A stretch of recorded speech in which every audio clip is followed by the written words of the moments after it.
forget what I was trying to say. I no longer do what I was gonna do, but you're no good for me. That's why me know what set me if it could flee. Me have to take away myself. Me have to take away myself. Me have to hide like a thief in the night. Me have to get out the side. Me have to take away myself. I have to take away myself. I have to utilize I wings. Surely I leave where I is. I said, yeah. Greetings, kings and queens. Welcome to another Real Stuff podcast. Today is Tuesday, and as I said, there is somewhere in the United States, there is an election going on. But we know that right here on the Real Stuff podcast, it's Tuesday discussion. We call it Discussion Tuesday.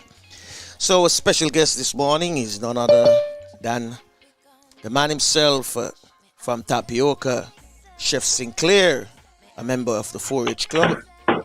And we have other guests will be joining us as well. I have with me Max Wanette, a part of the crew. So, Max Wanette, how you doing this morning? I'm doing good. I see the chef. I'm hanging in there. All right. I got people coming. Woo, Max is here now. Good. Yep, I'm getting in there. I'm logging in. All right. Because I think when they see you over there, they will feel much better. All right. So stick and stay with me. Right. Don't go nowhere. We're going to be right back. Let me go get the rest of the crew. Sayonara, hot girl gone through the door. Take away ourselves.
Was silence a defense?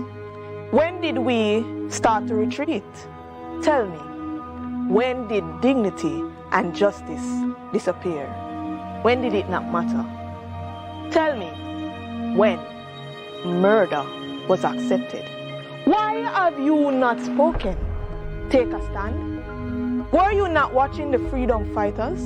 Martin Luther King, Bob Marley, Rosa Parks, our eras? Tell me, when was silence a defense? Am I alone? Am I the only one hurting? Where has everyone gone? Close mouth? Keep silence? Well, no more. If I must be alone, I must to stand for truth, God's truth, to stand for justice, not to withdraw.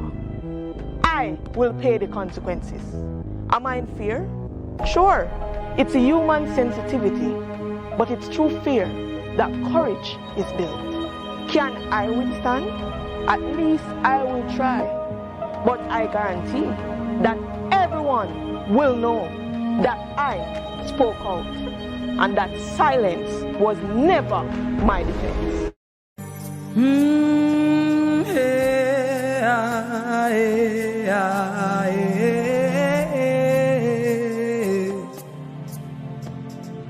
When over me, shield and my defense. Cover me, cover me, cover me. Cover cover me, cover me, cover me, oh, cover me. There is a change coming. Don't you feel the wind blowing?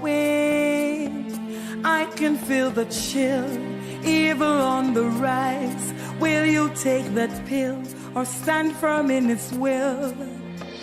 Your money, your name will not be able to help you.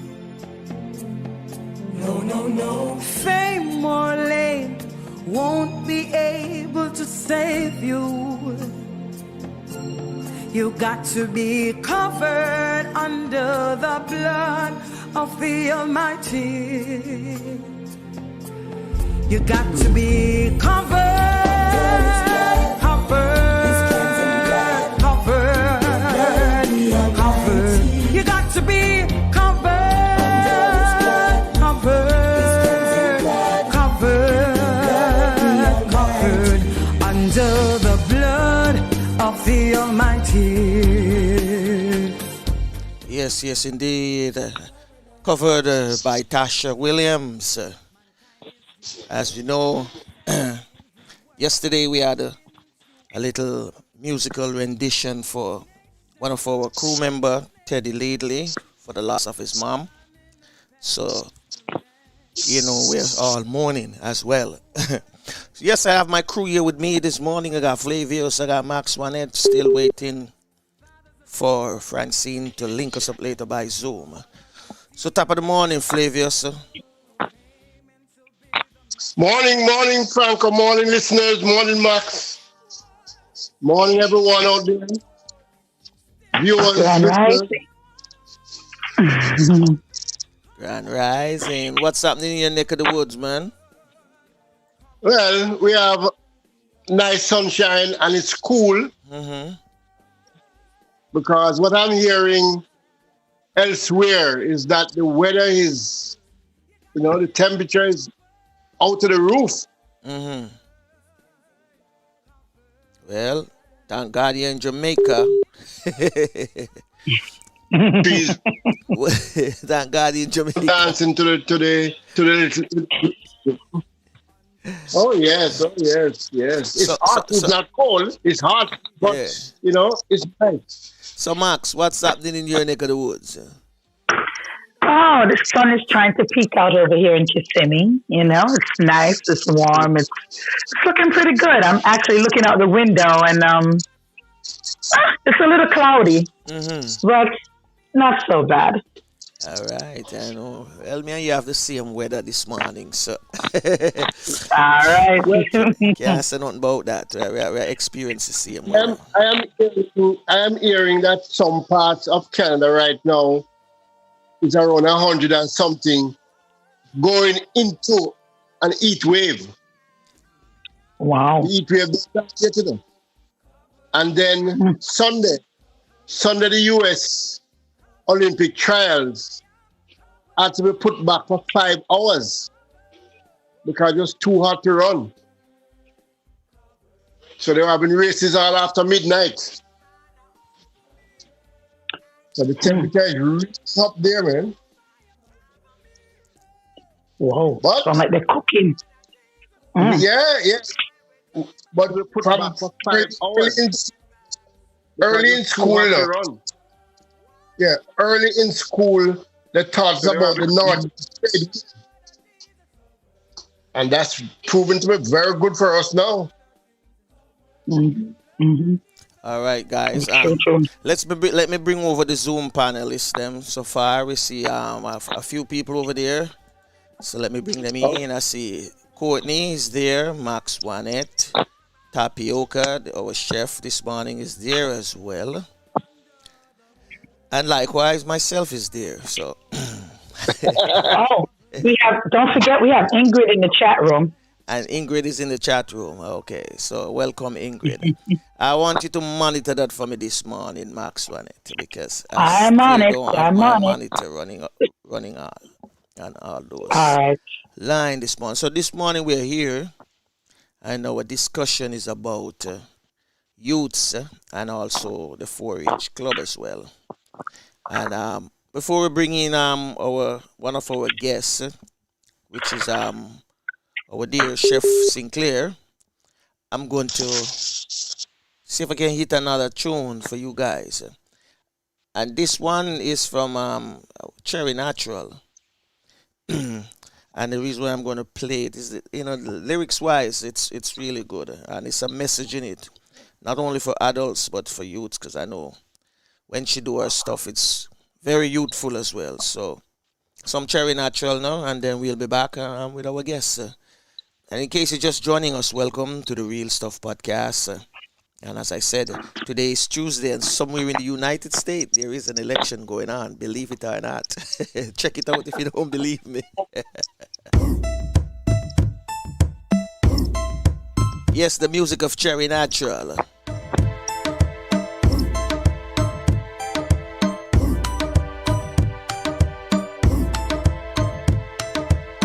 Self-mastery. On the journey to self-mastery, travel light. Unpack the baggages of expectations, people-pleasing, and likes.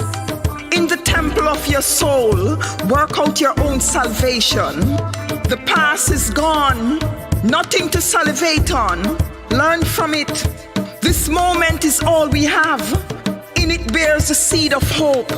Make every minute count. Water its roots. Keep it interesting. Investing what it has to contribute. Stand firm like sojourner in your own truth. Your own truth. You don't need a second opinion or no one's permission. You are your own muse. Reserve your energy. The more you make sense, the more you make enemies. The world is a fractured place. Broken humans holding on to thin air, balancing on a tightrope of despair, lacking social intelligence, consumer-driven society, manipulating the essence of your existence. Be your own apprentice. Master yourself. Confront the demons in your head. Elevate your moral landscape. Get out of your self-imposed cage. Use the tools you came with to construct castles and cast spells. You are the architect of your own life, the alchemist. Your mind is a gold mine. Self-mastery is the highest calling. We become what we think. We become what we think. Thoughts are things. The source of our misery and happiness comes from within. Work on your weaknesses. Hone your talents and skills. Experiences are valuable gifts. Time works its own magic. It will convert your passion into profit. Eliminate the deadlines in your mind. There is no magic carpet. Climbing up the winding staircase of success, you need a firm grip. Take your hands out of your pocket. Life is not a Rubik's Cube. All the colors of your dreams won't fall into place with a few clicks. The universe is a university that loves to teach. What you don't learn, it repeats. Obstacles are tests. Your best teachers are your past mistakes. Be gentle with yourself. Life is not fair. Everybody won't like you. Nothing to be scared. They are not the reasons you're still breathing. Get over it. Who cares? Who cares?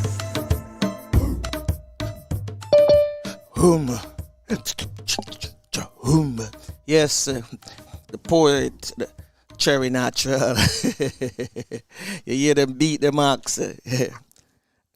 Yeah, but so as I said, the lyrics alone of the song, is not only for adults, but it's for youths as well. Because she's telling you about life experience and everything that you're going to encounter. Because disappointment, yes, it is. So, True. as I can say now, okay, we have some people here now in the chat room with us. Welcome, Courtney. Top of the morning, Courtney. Yeah, top of the morning, Franco, and top of the morning to the crew and our guests. All right, and to all right. everyone listening. All right, all right. Grand Rising Court. Grand Rising, Max. Top of the morning, And to all our Leighton. guests. Top of the morning, Leighton. Greetings and salutations. All right, all right. And I see Mr. Stubb there. Top of the morning. Top of the morning to you. Good morning. All right. How you doing? I'm doing extremely well, thanks. How are you? I am great. I am great. Holding strong, Wonderful. you know. Okay. Since here comes the chef now. Beautiful. Here comes the chef.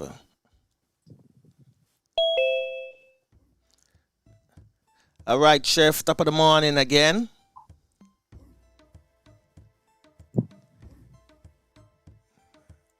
Very good morning. Okay. Grand Rising, Morning, Chef. Chef. It's a Leighton in pace. I stick Courtney in pace. And I'm here in previous. Yeah, and Franco at the same time. So, all right, chef. We want to go into it right away. Okay. My presence today is as chairman of the Parish Advisory Council of the St. Mary 4-H Club. The Advisory Council is the, as it says, advisors. We are volunteers. And we have a structure where we have paid staff, and that starts with the parish manager and a parish secretary. And we have the parishes are grouped in regions. So we are part of the Eastern region. Eastern region comprises St. Mary, Portland, St. Thomas, Kingston, St. Andrews, St. Catherine. So our parish manager will be coming on later, Mrs. Stubb-Jones. The 4-H Club is the youth organization that is making the difference in Jamaica. Let's speak for Jamaica. The 4-H Club Act came about in 1966, and the body was formed in 1972. So we are and that takes it to the Ministry of Agriculture. So the Ministry of Agriculture is our parent. The 4-H Club is celebrating 81 years in Jamaica this year. And we have some particular things about us. We have a pledge, we have emblem, the 4 H's, we have motto, we have anthem.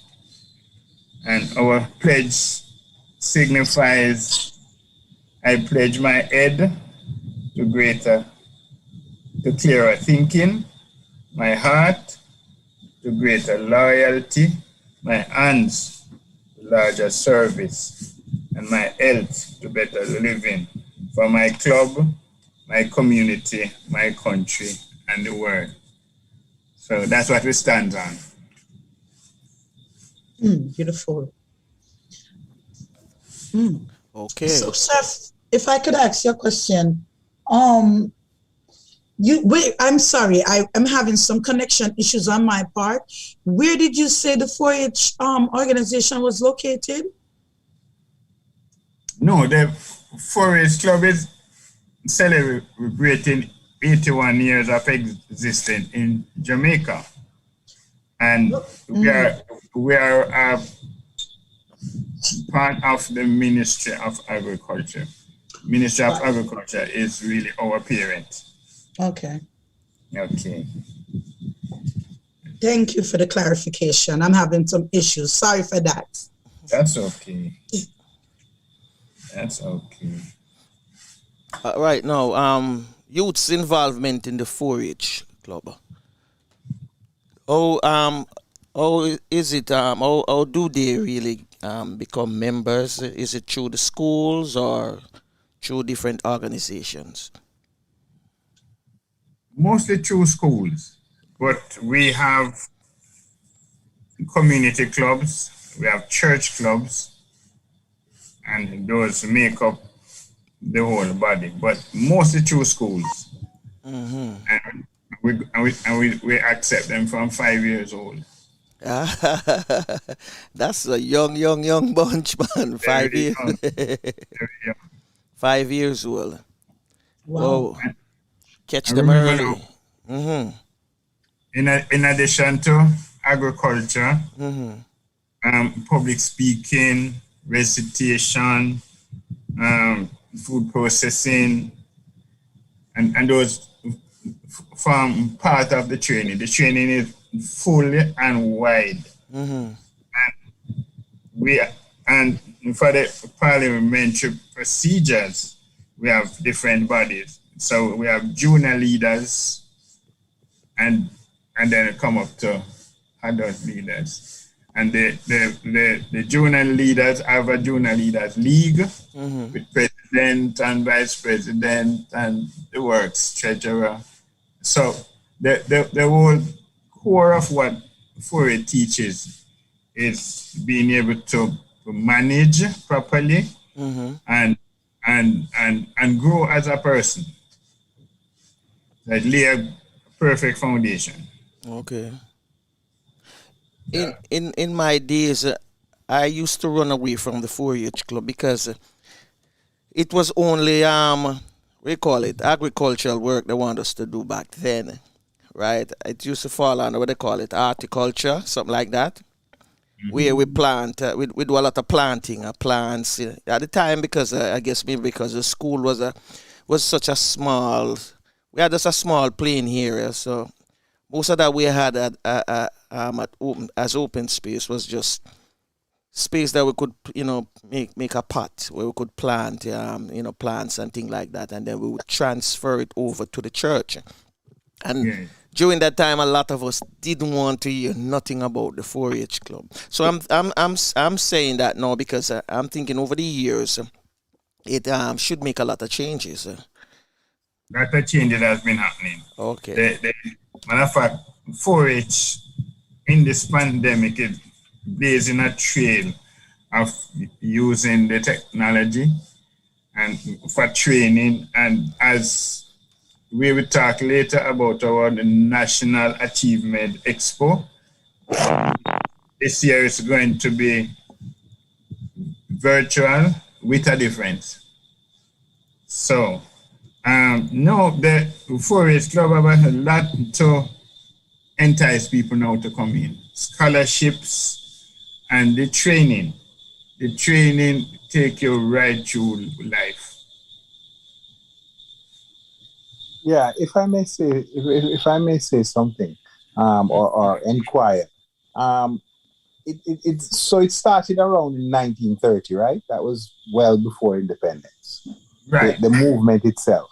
And as Francis said, even me, when I was in school, and Francis and I were in school pretty much within the same years, we felt that, it was really, really agricultural related. The whole management and the, ability to have one to grow, because the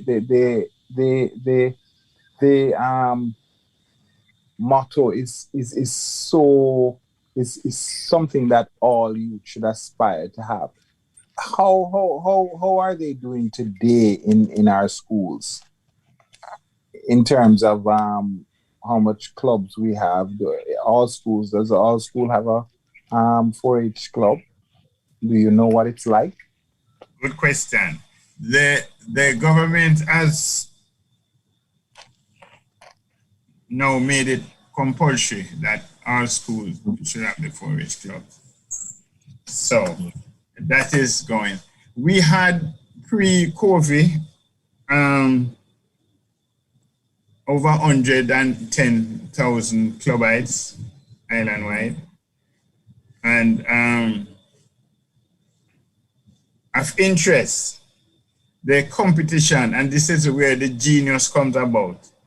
Each year, the training year ends with competition. And the competition for each parish is you're given a crop. And the clubites, with the help of the training and the leaders, come up with various innovations. There's one I talk about all the time because I was caught flat-footed. I could not believe a parish would end up with Scotch bonnet pepper as the only crop that was left. And they did cosmetology, cake, bread, bun, jam, even ice cream from Scotch bonnet pepper. This is telling you that the clubites are talented, and I could say so without I'm very creative, without being specific, that a lot of them products that are around commercially, the innovative products, they came from ideas from the 4-H Club. So for that reason, the training takes you through life. I noticed Mrs. Alova Stubbs is on, my parish manager. We could welcome her in now. Okay, Mrs. Stubbs, you can come forward. Stubb-Jones. It's Mrs. Stubb-Jones. Good. Welcome, Lady Stubbs. Good morning. Morning. Good morning, Mrs. Stubb-Jones. Good morning. Okay, I start the preamble ahead of you, and could you just take them from the inception of 4-H in Jamaica, and then you can add your side to it. Sorry about that, having a little internet issue. Yes. Okay. Good morning again, everybody. Morning again, morning again. Good morning, good morning, good morning, good morning. It's great being here this morning. It's really a pleasure to be here. Sir Sinclair, our parish chair,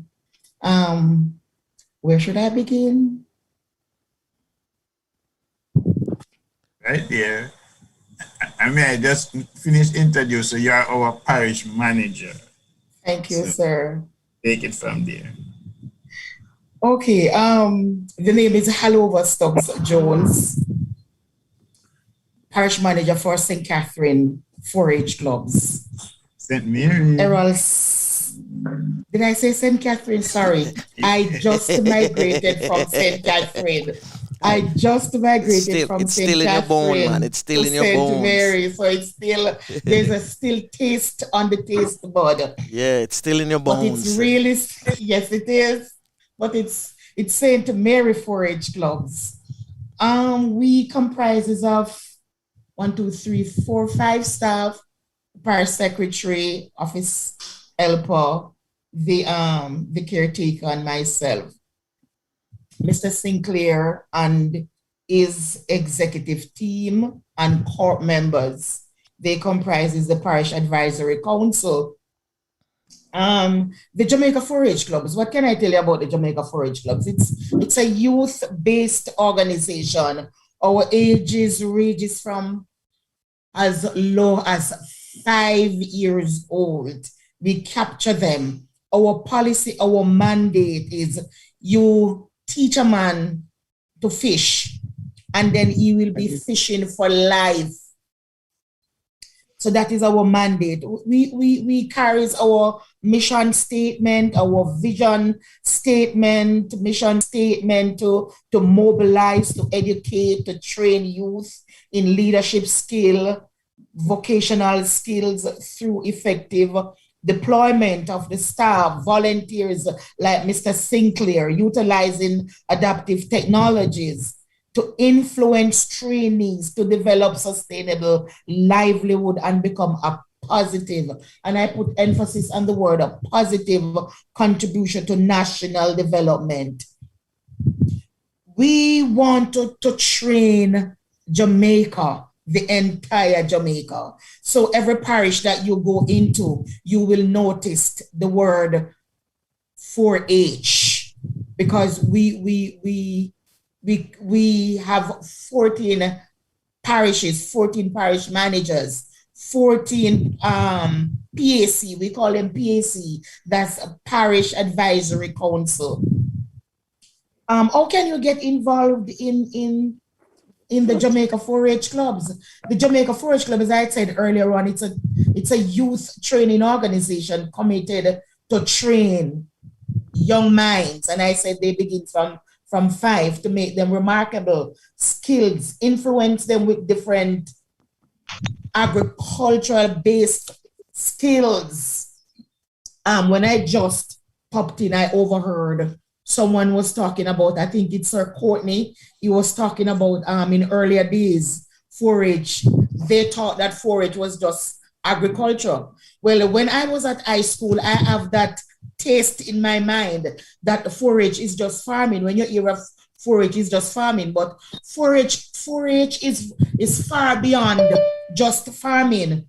We also believe in the home economic skills, leadership skills, environmental skills, social skills, entrepreneurial skills, environmental awareness, and healthy lifestyle. So we cater for the entire persons, the entire being. We have benefits, of course, the benefits of the 4-H clubs as projected activities to match your diverse interests. Tell us what you want to be. And we are right there knocking at your door. Thank you for now. All right, Lady Stubbs, I just have a quick question to ask, because you spoke to the structure, which is made up of you, the what is it? The assistant and then the helper and so forth. Just the paid people. And one of the things that I always look at structure in terms of really being able to implement. How would you reorganize the structure to be more far-reaching if you were given that opportunity?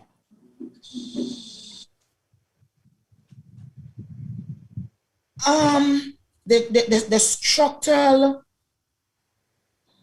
development of the organization. Let me apologize for not having my video on. If my video is on, then it's going to cause the service to act up. Fair enough. Okay.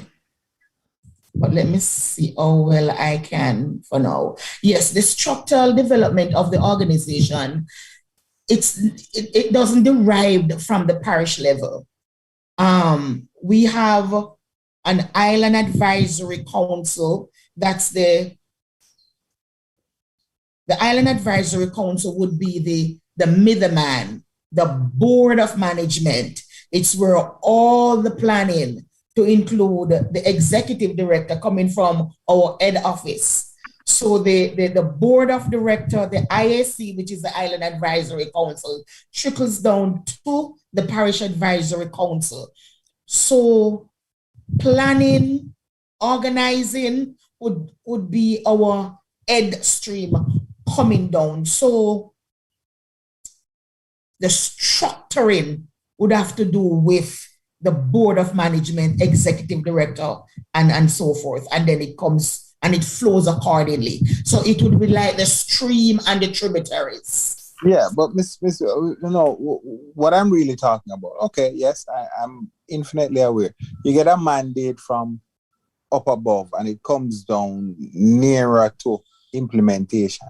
But you, the person that is nearest to implementation, what more would you would you want in terms of being able to effectively carry out? Because I know you depend a lot on volunteers, but I would say things like definitely very technical type people for implementation. You have certain numbers, that would help with the implementation, as opposed to just volunteerism or just telling people how to do it and so forth, and that way. Because implementation is when you have a structure that you have planners, but the whole implementation process, that's what I'm looking at. And probably that in itself is why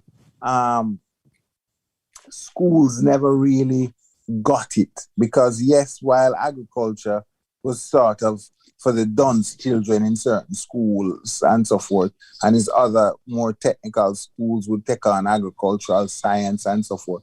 But if they knew all the facets that this lovely organization have, because it's sad, but I mean, even me, an adult now, never really knew and so forth, because one would encourage their children to, man, you take part in this, man. This will, in the long run, will assist you with X, Y. I tend to understand what you're saying, Leighton. Morning, everyone. Because 4-H has so many things to offer. 4-H Club is it's amazing. Right. But I am in agreement with you in terms of the amount of stuff that 4-H has to offer. It is not really advertised like that.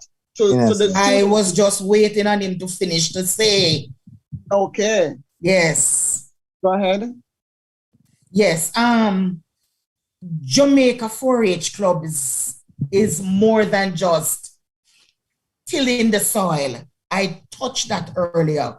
We catered for the entire human being, the entire structure of the individual. You spoke about implementation. Now, the parish managers, first they used to be organizers. They become development officers. Now they are parish managers.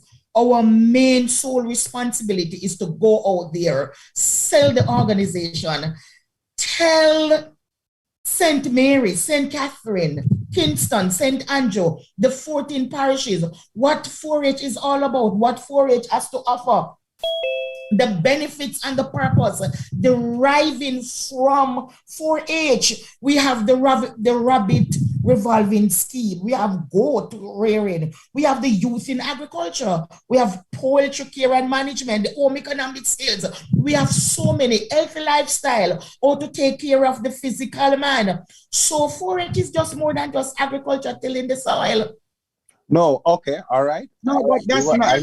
I hear what you say. But okay, let's say you are doing all that lovely PR, and let's say you came to my school, you came to my school, all right? And when you came to my school, we said, well, hey, this is excellent. How could you help us with the implementation of it? And let's say 6-7 schools at the same time say, wait, this is a lovely thing. We want it too. So now you're in the whole business where you have 9 clients at the same time and so forth. So I'm talking about implementation, not the PR aspect. You have sold it to me. I think it's a good thing. I think it's a wonderful thing. But I think in the whole development of my school, it should be there. And I am saying you at that level, because as far as I see you, you are implementation. How well do you think you could disseminate people to help with the implementation process? Because I'm so big on that. I'm so big on that. And the reason why I'm big on that is I was in the army for 27 years, reached a little position there, and the cadets were flagging and so forth. And well, there is the combined cadets and so forth. So what we went ahead and did was to have sergeants in each schools that had a cadet force. It's paid by JDF stroke government, but the implementation of it was, we saw to it that we had professional in every schools doing X, Y, Z.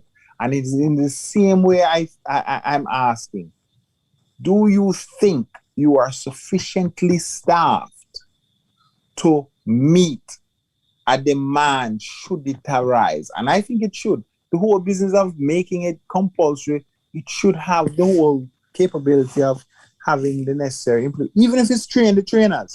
If you're going to say, okay, it's the guidance counselor, some PE teachers or so forth, train the trainer, but the whole implementation must be well thought out.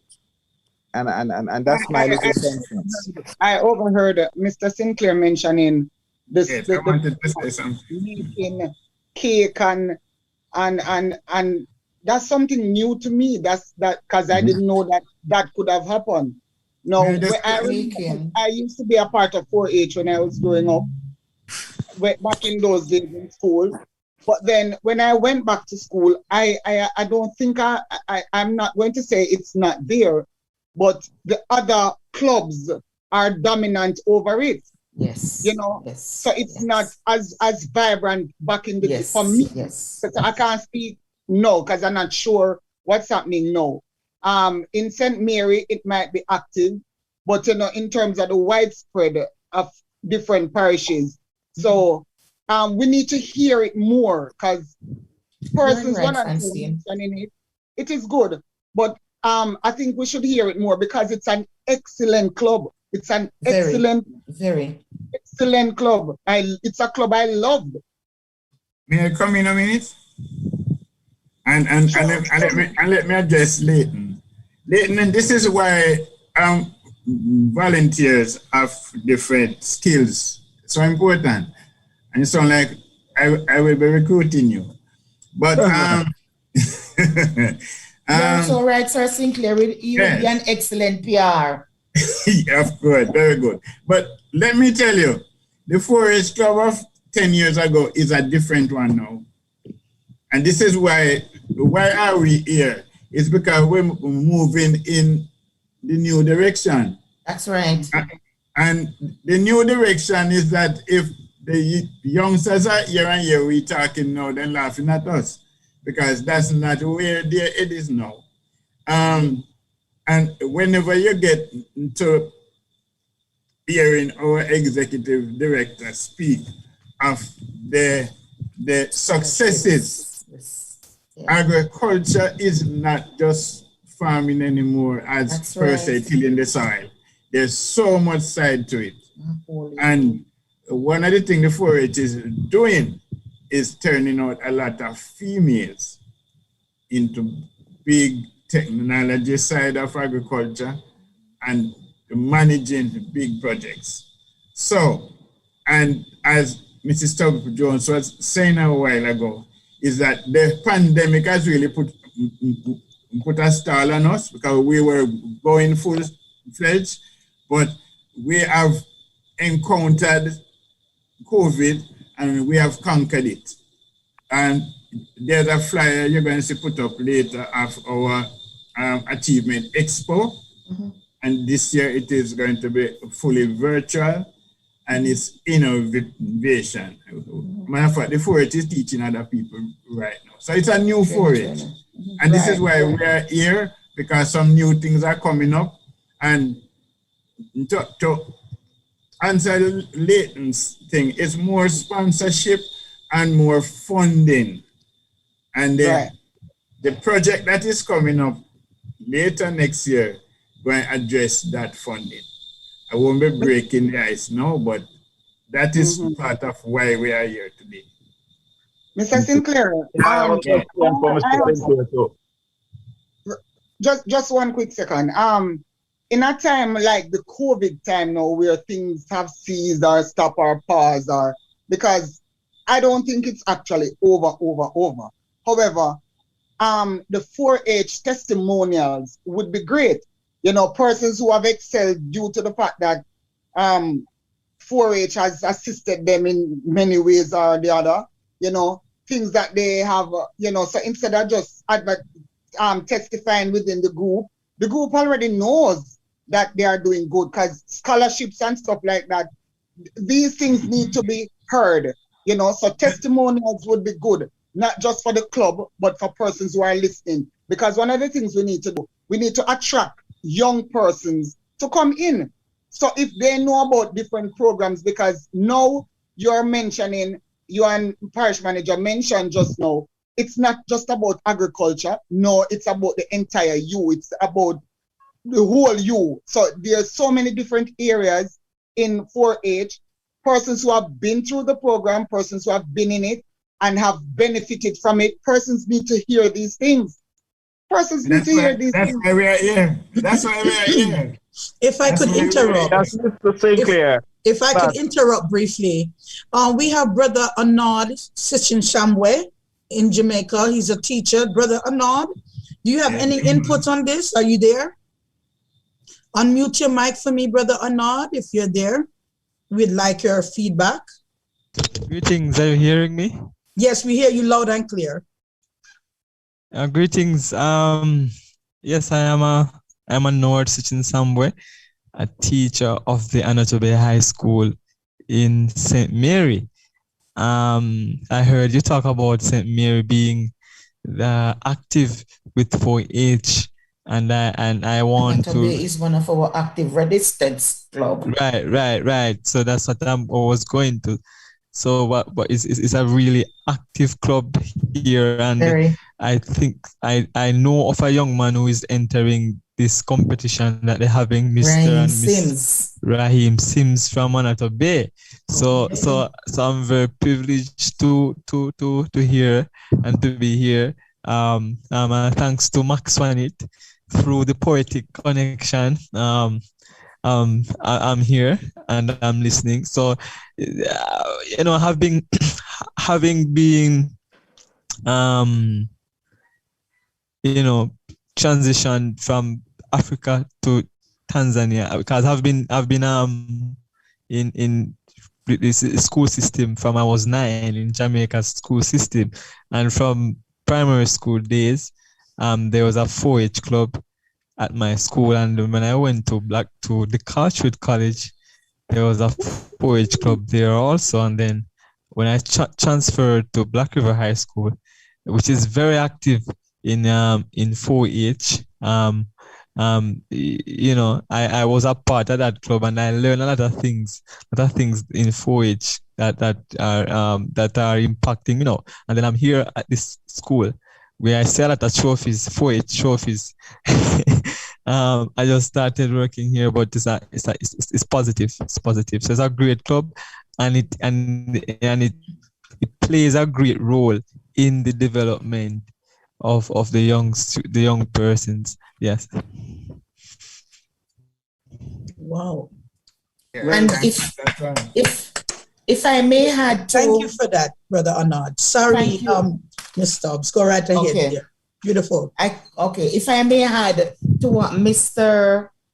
Annoyed has just said, the last name is a little problem. Yes, if I may add to what he just said, on the 28th of May, we just had our virtual Parish Achievement Day, where we had 13 competitive events. We have the Rabbit Care and Management Ambassador, 4-H Ambassador. We have Culinary Challenge. And I'm just trying to remember all the events. And we're 13 clubs participated in these events. They're being awarded. And of course, that's where Raheem came and placed at the parish level. And he's now going off to the national level, where on the 2nd of July, that will also, and there goes the flyer, where we'll be having our virtual function. So 4-H is alive and well. And I wouldn't trade 4-H for nothing. Well, thank you. Yes, I'd like to ask Mr. Sinclair a question. Yes, sir. Yes, I wanted to speak on the challenges of, the urban, suburban, and rural areas. Because I'm talking about Kingston and St. Andrew, and that they possess these areas, the urban, suburban, and rural. Right. So what the question is, with the present culture, especially in the urban area, what are the real challenges of, improving the situation, or getting you to have more access to 4-H clubs? Okay. I think you're touching the chord of why we are here. I was recruited into the 4-H movement late, so I don't have experience of early 4-H life. So I was invited to the Parish Advisory Council, and out of nowhere, I was voted in the office. And I've been there, I think, 6 years now. But, okay, so I've carried entrepreneurship and business, and Francine will tell you, I see everything as business. So my role at 4-H is to look at the shortcomings. The training is okay. We have, and the volunteer, just to go back a little, for the training, we have sister company RADA and so much others. I just use one name. So training is okay, right? And we are now doing training online. Training is also go out to whoever not being 4-H member, because we send it out on social media. 4-H is on all the social media. We have our own television station and YouTube. So we are out there. Matter of fact, what is important, and this is why I say, if the youngsters are here and hearing us talking, they would smile, because they meet us on social media. Not like what you saw before. Not even that. Some of the social media that we still use, they're laughing at us because they have moved on. So the question is, we are meeting them. Now, why this conversation makes sense, as Courtney was saying, the culture has shifted, Courtney, from having 4-H sexy, for a better word. We are going to change that. We plan to use what Max Wanet did to entice that teacher to be here today. Imagine, a teacher was not invited by me now, Mrs. Stubb, to come here, and he came from another angle because of poetry. So we are going to be using poetry to attract another set of young people. That's where we meet them on their territory. And what better place to come and start it than podcasts. Real stuff. Right. So this is a preamble to that. It's a preamble. And that's why we allow you to search and talk, because that's how the people of our age and down saying 4-H still are going, because they're not meeting 4-H where 4-H is. 4-H is on social media. But when you give the culture, when you have the culture to it, imagine, and let me just break a part of it. Each parish gets a crop to produce their stuff. When poetry is added to that, when the parish with breadfruit is competing in poetry and songs with the parish with ackee and the one with carrot and so on. It's called agro-processing. Yes, with drum and horn and a cappella and all of that to it, you get the young people's attention. So that's where we're going, Brother Courtney. We're going to meet. We're going to meet them on their turf.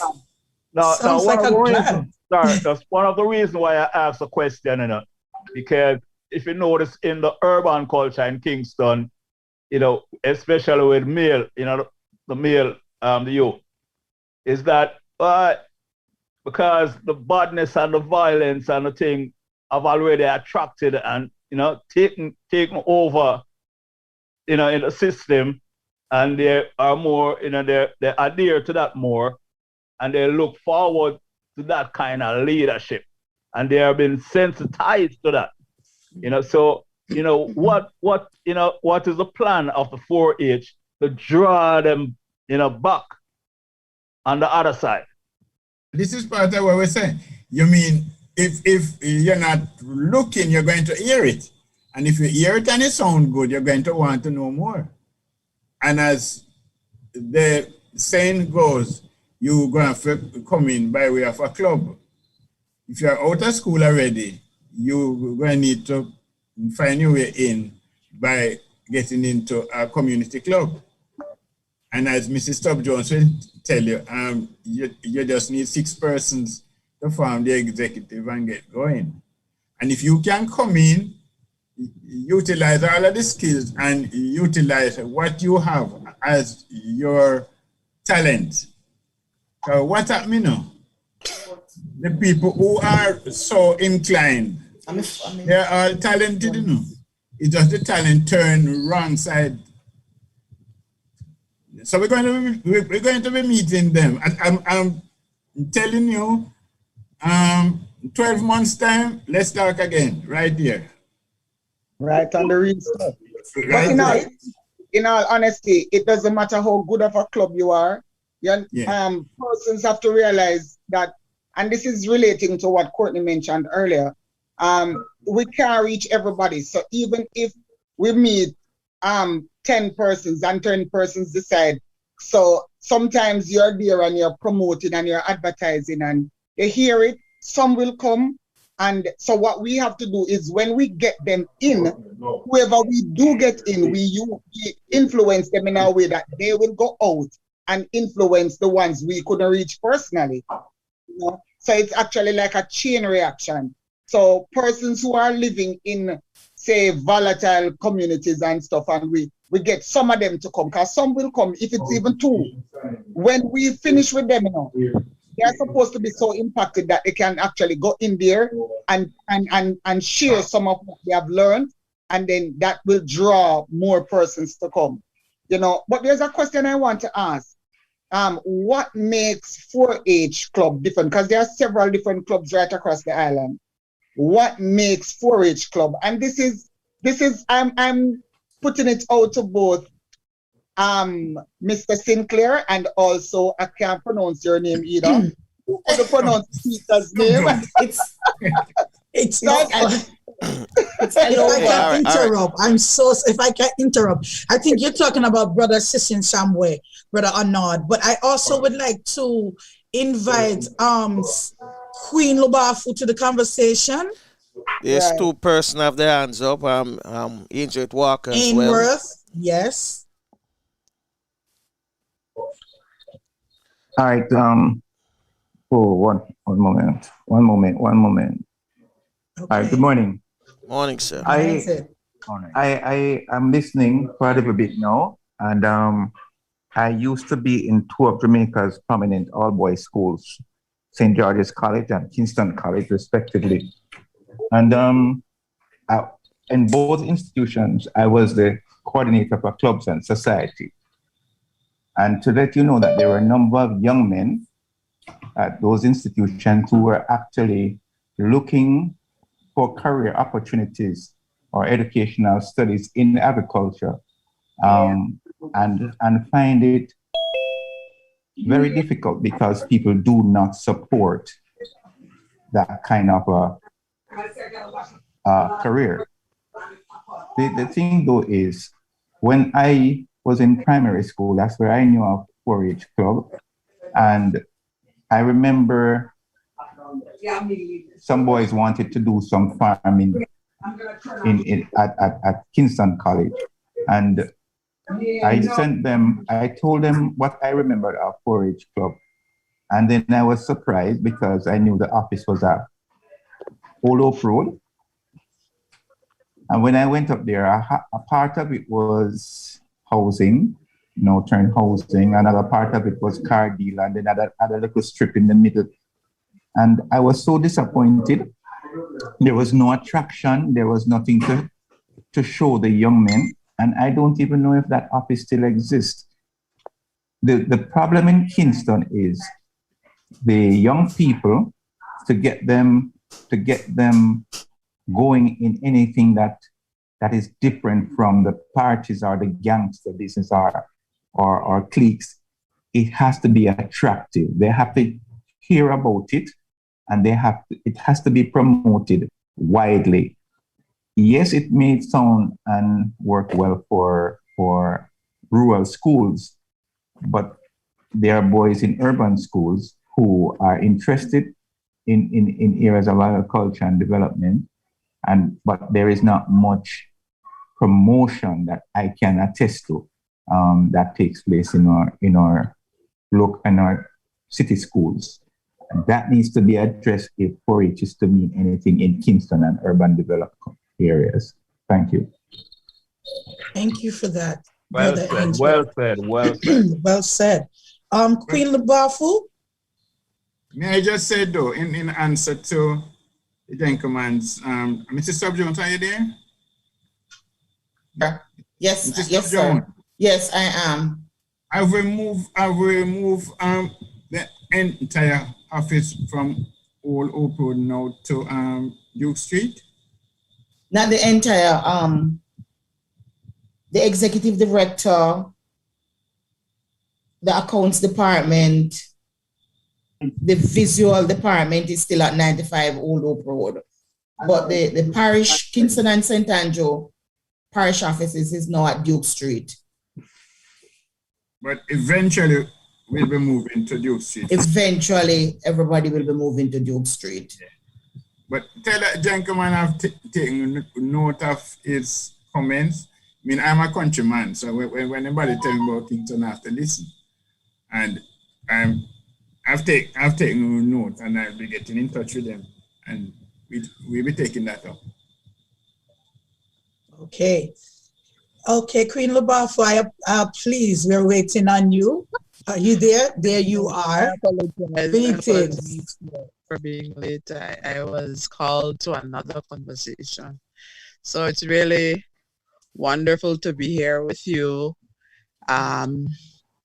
Jamaica is in my heart. I mean, I am from Belize, for those who do. Well, anyway, I am a citizen of the world. Let me just say it like that.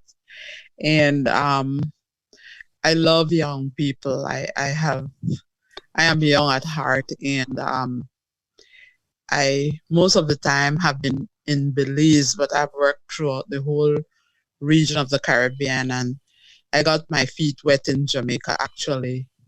I went to the University of the West Indies, and I worked with the Office of the Prime Minister of Jamaica at that time, and also mobilizing and organizing youth programs. And as I listened, the little that I've listened to, I didn't realize how impacted I was by the violence when I left the country. And that was in the late 70s. And I realized that for many nights I had not slept, but I didn't realize how much until when I was in Europe studying, that I had a full night's sleep. I realized that I was staying awake the whole time, because that's how it was in that time. Because of my love of young people, I have a lot of faith and confidence in young people. And so when I do organizing, and I have organized throughout the Caribbean, I include the young people themselves in the conversation. And right now I'm the champion for the Duke of Edinburgh Award in Belize. And everywhere I go, I take the young people along with me in the conversation. And that includes, for those who don't know, the Edinburgh Award is a mentoring of young people And in fact, I am here on a visit to the United States.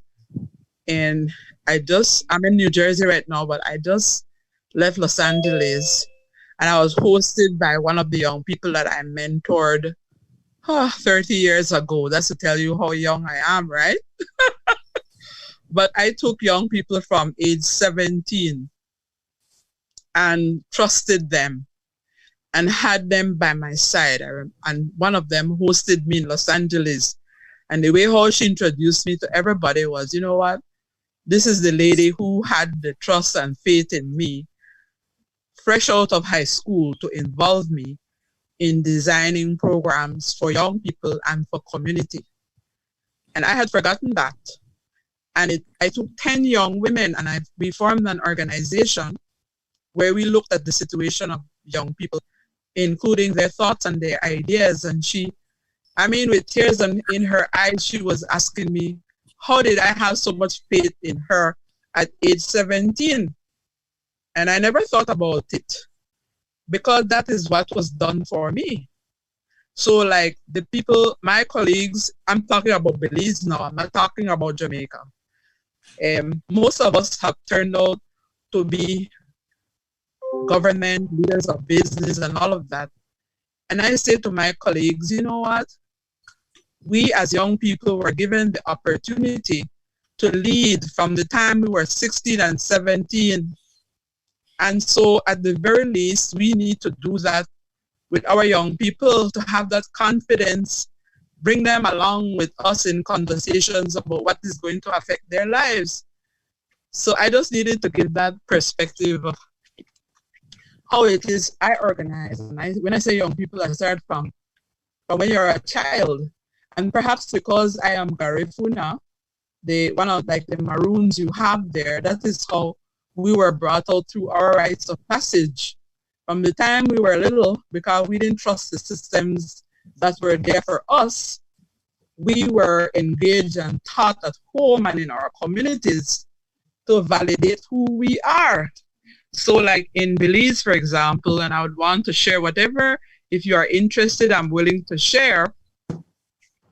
For the young men, yes, it is true they are engaged in negative practices. However, if we look at what's happening in our country as we are impacted by the world, like let's hear the United States. There was a politician here when I was living upstate New York. He told me that by the time the young men are in, let's say, grade 4, prisons are being planned and developed for them. The prison population is being developed from who are the amount of boys in primary school in that grade. They plan prisons for them one time. So that shocked me so much. And as a mother, my husband transitioned 26 years ago, and I was like frightened as to how I was going to bring up 3 boy children without having a man in the home. So I went to visit prison, upstate prison, and I asked the men, mostly filled with black men. And I mention this only because the young men in our countries are impacted by what is happening to young men here. The culture that they will emulate in our countries is influenced by what is happening in this country. So I went and I asked the men, how did they get there? What happened? And they described a story which really made a lot of sense. They said that the mothers were so busy working 2-3 jobs that they had to basically raise themselves. And so I look at this situation from a perspective of we need everybody, including the children and the young people themselves. And I'll be willing to share with you that we need to affirm ourselves and our young people. We have something we call the Battle of the Drums.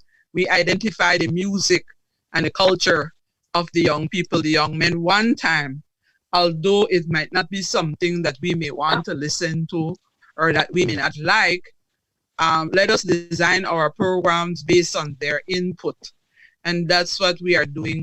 That's what I am doing in Belize, in organizing. So we interact with 4-H and all of these different structured institutions or groups from a perspective of the relevance to the young people themselves. Sometimes we are thinking one way and they are experiencing it another way. So like they would make a statement at Belize and say, oh, the young people, they don't like farming, they don't like to do this or that. When in fact, if we dig deeper, there are many, many young people who would want a piece of land, who would want to do farming. And so the way how I approach as an elder is to engage them in the process of designing programs, celebrate them, affirm them, encourage them, include them, and get counsel and advice from them. So when I go through the Duke of Edinburgh Award, for example, I go after the most troublesome. I go after the young men that people don't want to have anything to do with. And I'll never forget, and I'm going to stop at this point, when we had a gathering of the so-called gang leaders and the ones who are what we call the bad eggs, right? And I gathered them at the University of the West Indies and just had some refreshment for them. And these young men, when I offered them the little refreshment, they were like in tears. You know, these so-called hardcore young men. They said, Miss, nobody ever did that for us or treated us in a way that we felt human, that we felt compassionate, that we felt that we were cared for. So I will stop at this point and just say that one other thing is that I love the award program, the Duke of Edinburgh Award, which includes all other groups and so on, because we challenge each young person to be the best that they can be according to what their goals and their interests are. So they can be a part of the Scouts, they can be a part of the 4-H, they can be a part of anything, any organization or group.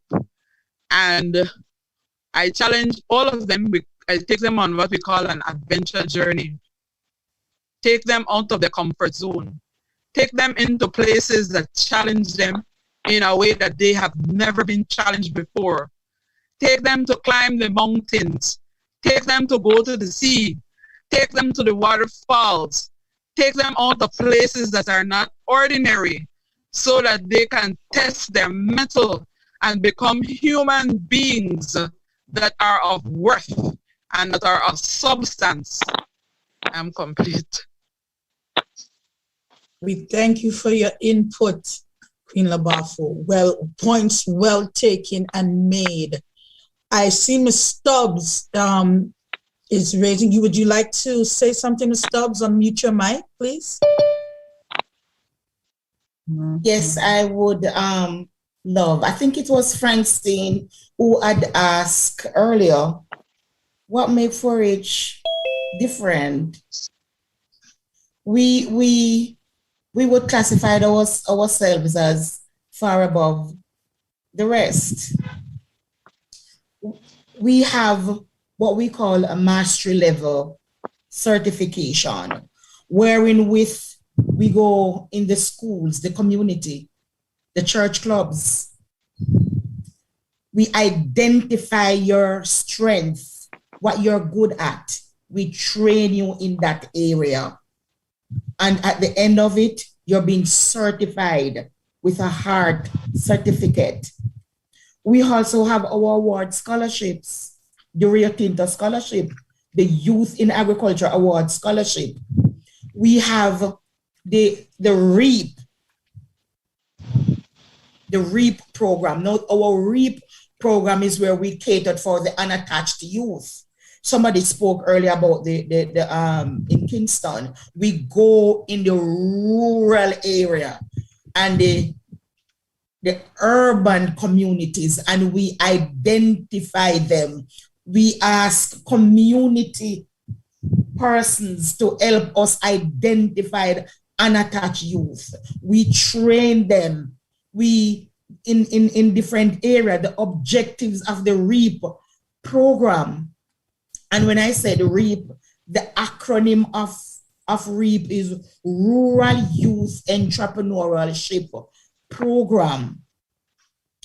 We train them in different areas. At the end of the training, persons are able to increase in food productivity.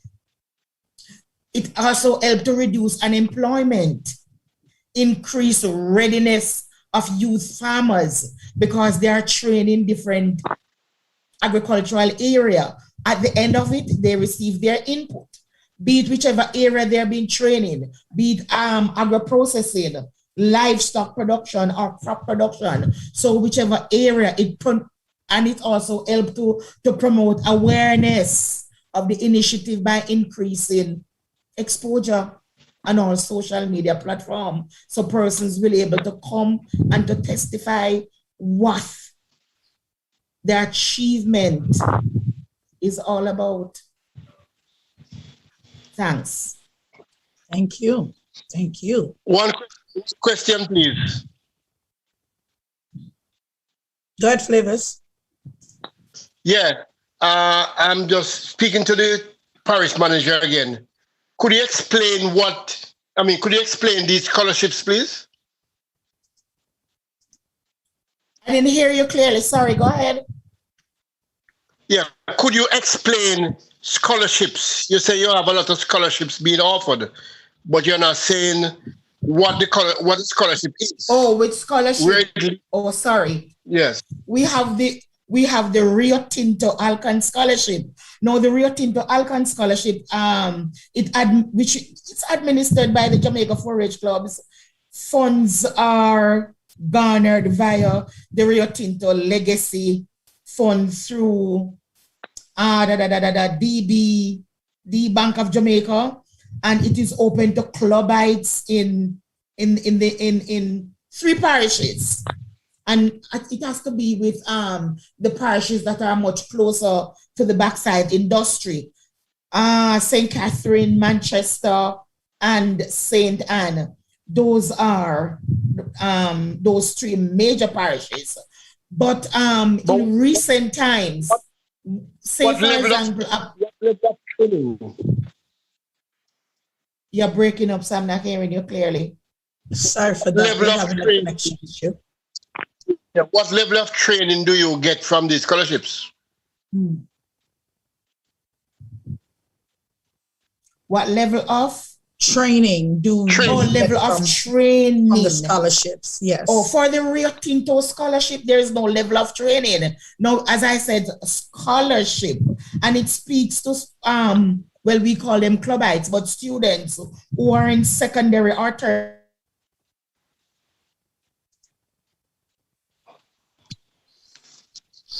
Okay, we're having a little connection issue. No, this scholarship is on. Ms. Stubbs, can you hear us? We're having a little connection issue. I'm hearing you now. Okay, could you repeat that for me, please? All right, the Rio Tinto scholarship, it is for persons at the secondary and tertiary level who pursue agricultural study. And it's a scholarship that goes towards transportation, lunch, books. Seems like I'm lost. And books. That's the Rio Tinto scholarship. For the youth in agriculture, it's also another scholarship that is being recognized.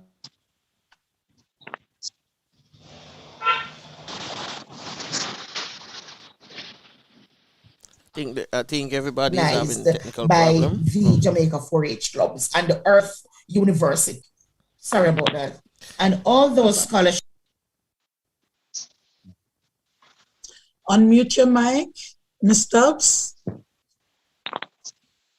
There you go. Thank you. Go again. And we also have the exchange program. Now, the exchange program facilitates a 2-way cultural exchange program with several participating country, namely Canada, Norway, Finland, Scotland, United States of America. The exchange program is usually based on the ability of participants to visit the respective participating country. And the program normally begins in June. But because of COVID, everything is on a, should I use the word standstill? Of course. Everything is now on a standstill. But the REAP program, it's alive and well. The Rio Tinto program, it is alive and well. But because of COVID, all others are now on a standstill.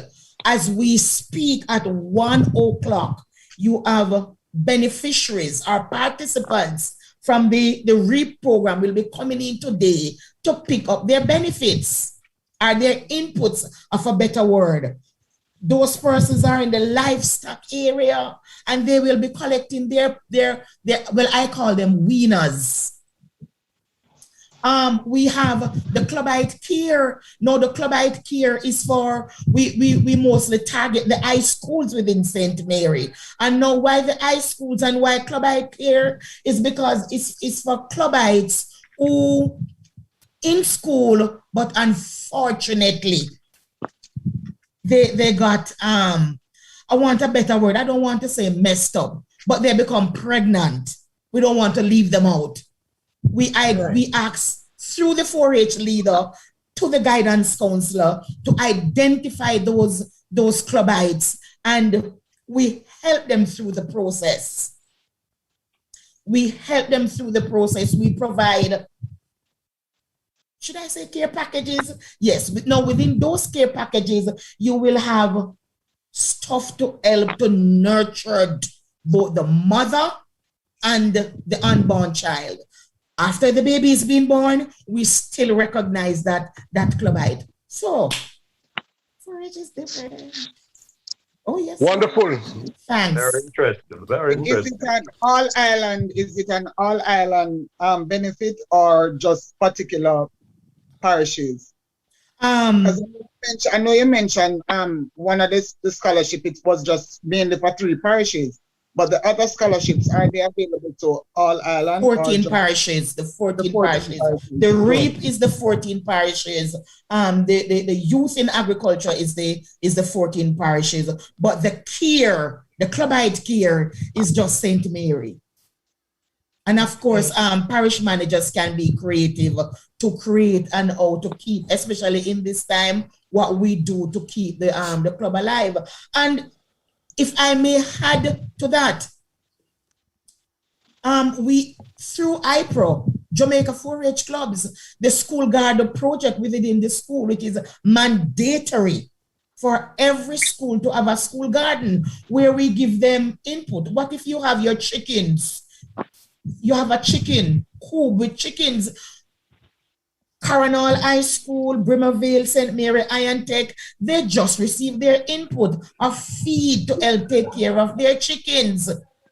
Schools who are so much involved in crop production, we have their care packages, which carries fertilizers, water boot, machete, file, and the list goes on. So we... All right. Kings and queens. We're going to end it right there this morning. This is going to be a series of discussion. I'm just going to put it out there now because it was brought to me by Mr. Sinclair that he wants this to be a continuation, and I am in agreement as well. Because we're finding ways, we're seeking ways how we can bring the youths in, and I hear you guys mention it earlier. I was laughing. I said, "What that's a bait them I said." But it's a good good ideas came out of these discussions. And next week we're gonna do it all over again, and we're gonna see if we can invite more youth leaders. I was expecting 2 more youth leaders here this morning, but unfortunately they said they were involved in other meetings. But I just want you guys to know that. Go ahead now before. Yeah, this is part of our Caribbean Youth Voices series. And we will be doing the same thing with Caribbean youths all over. So even the 4-H, if you have affiliation in the different islands, you can let us know, or you can, contact them and invite them, because this is a Caribbean venture. Well, this is we think very seriously about it, and we want everybody in the Caribbean to take part and to join us, and join new people. Yes, Franco. All right. So the Jamaica 4-H clubs present National Achievement Expo Virtual Edition, and this is Friday, July the 2nd, 2021 at 10 a.m. And the theme is food diversification, combating climate change. And they have a thing they call I Am Smart, Agri-Smart, and say yes to fresh. And the highlights include 4-H ambassador, male and female, public speaking, culinary challenge, 4-H jingle competition, that should be nice, technology and innovation, 4-H youth farmer competition, official ceremony and prize giving, and you get the Clover Awards as well, and music, featuring music from Yakstar and JCDC, local and international 4-H talent, and Sheldon Palmer, saxophonist, will be there as well. So it's going to be live on Facebook Live. That's Jamaica.4H Clubs, one word. So it's Jamaica.4H Clubs. Live also on YouTube, user/Clover Television. I'm going to send this out to all of my my contacts as well, and I'm going to send it to my co-hosts, so you guys can send it out to other people's in your contacts as well. So it's all happening this Friday, the 2nd of July 2021 at 10 a.m. and it's a Zoom meeting, so it's going virtual.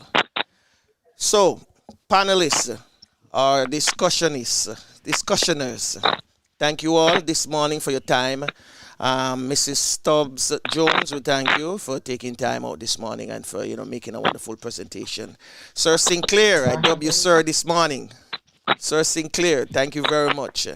Courtney, Maxwanette, Francine, Flavius, Anna, I can't pronounce your last name. I don't want to bite off my tongue. It's in somewhere. In somewhere. Ainsworth, Christina, that's my AV right there. And Yes. everyone else, those on the YouTube channel, inside the YouTube chat room, we thank you also, Ingrid.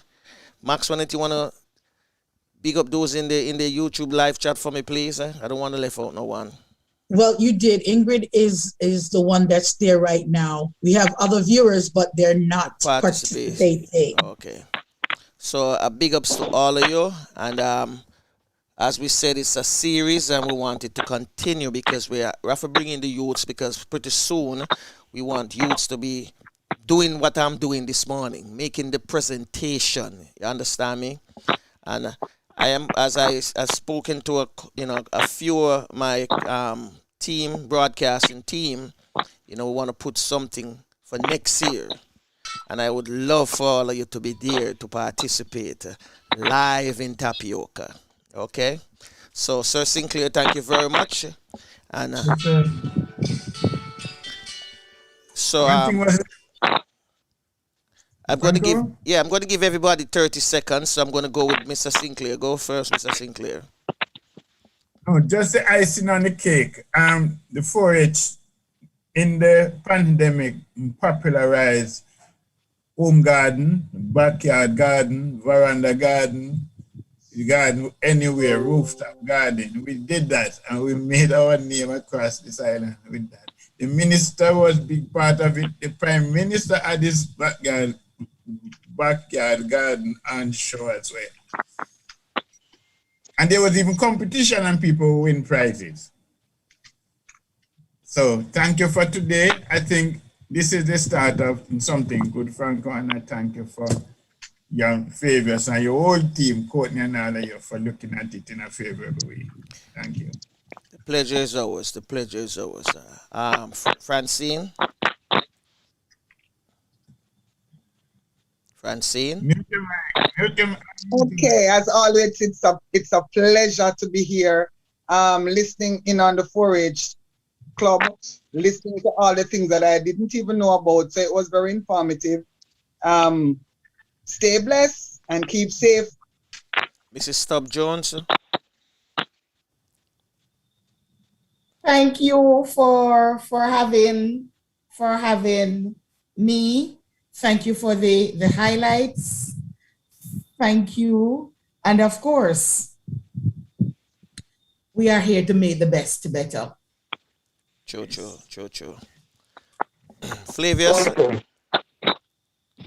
Well, I enjoyed it immensely, and I think we only go forward from here and go up. And thanks everybody for coming and taking part. And the discussion will continue. It will continue. Okay. So this is a start of the Caribbean Youth Voices, and we want it from now on. We're going to try and get more input from our youths at all levels. Arnold? Is Arnold still here? Brother Arnold?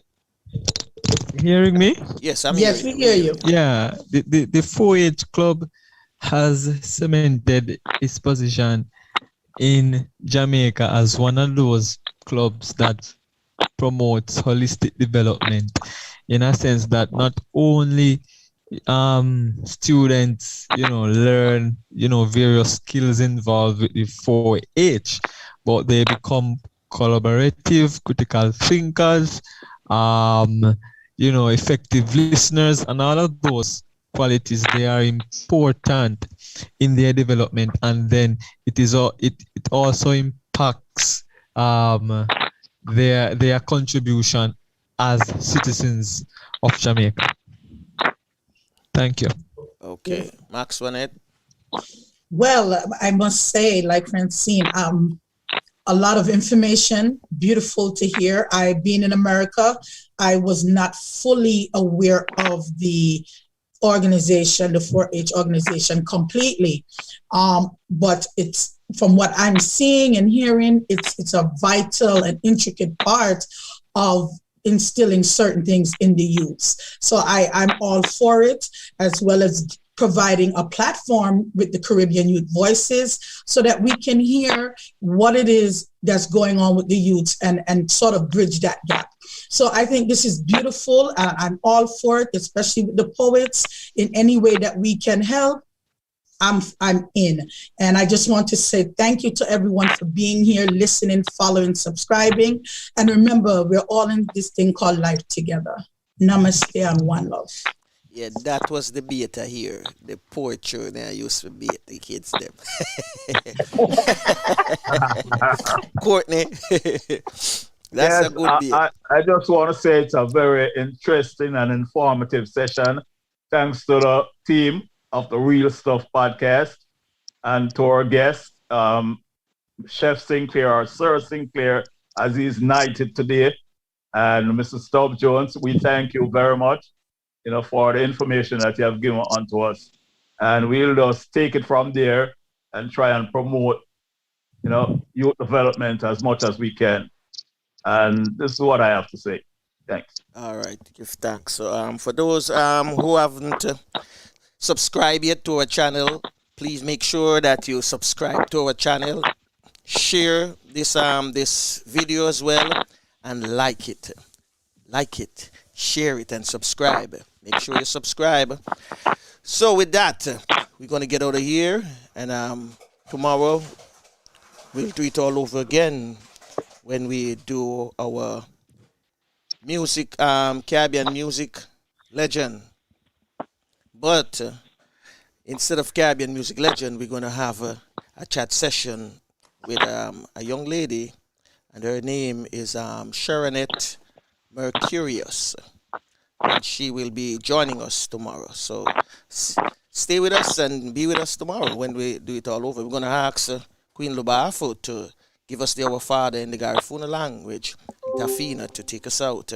So on behalf of the team, we thank all of you for being here. And please stay safe. All right, guys? You lead us to Fula. You belong far away away. Ajugwala Lebabu Seru. Lida Mua, Lida Sungfula.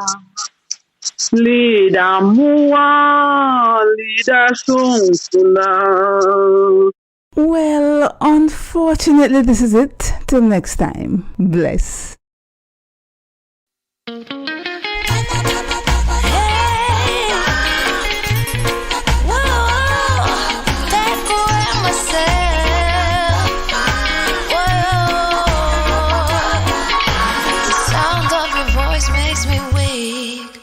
All you gotta do is just speak. One word is enough, and I'm no longer so rough. I forget what I was trying to say. I no longer do what I was gonna do, but you're no good for me. That's why me know what set me if it could flee. Me I fi take away me say. Me I fi take away me say. Well, unfortunately, this is it. Till next time. Bless.